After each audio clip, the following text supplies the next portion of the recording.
Good morning, my name's Mark. Today we're going to look at some of our smaller items of plant. These are often overlooked in the stores, and prior to use they need the same level of checking as our larger, more expensive equipment. We're going to start by looking at our petrol saw. Obviously it has a rotating blade. We need to make sure that the locking features are there and present and in good condition. The blade guard is in good condition. And as with cutting tools, we need to make sure that the water supply functions correctly and is all there and in place. As we go around our petrol saw, we need to make sure that the panels are secure. The recoil start unit is secured by 3 bolts. The water supply is functional and intact,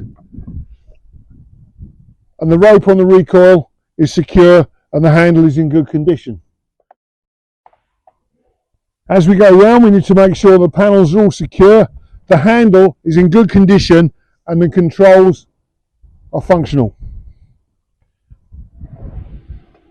We obviously operate it with this handle, which needs to be secure and not damaged in any way.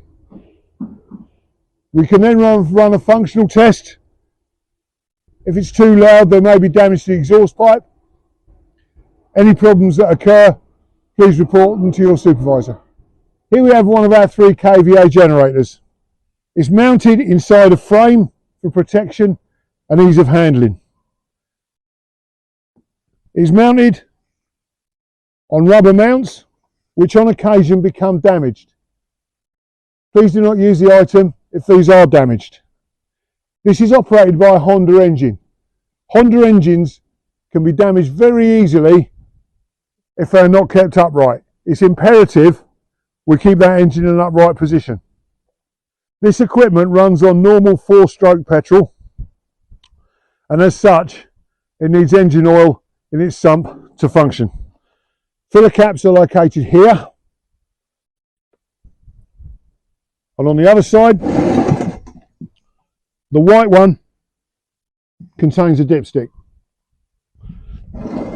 It has an on-off button here, up being off, down being on. Please check the wiring for security and the functionality of the on-off switch.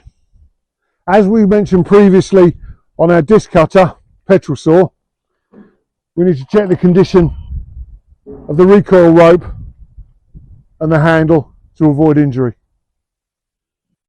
As can be seen, the machine is fitted with 210 plugs. We need to check those for damage. Any damage, please report it and don't use the machine. When we unplug an appliance or plug an appliance in, we need to hold the socket and the plug, push it in, and on reverse taking it out, we need to make sure we grip the plug and not the wire. Check the air cleaner and the exhaust for security and damage. We can then do a functionality test to make sure the engine runs properly. When the engine is started, please turn the choke off because it will fail the spark plug.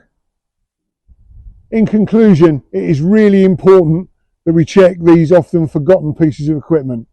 They're expected to go out on site and work day after day after day with little or no attention.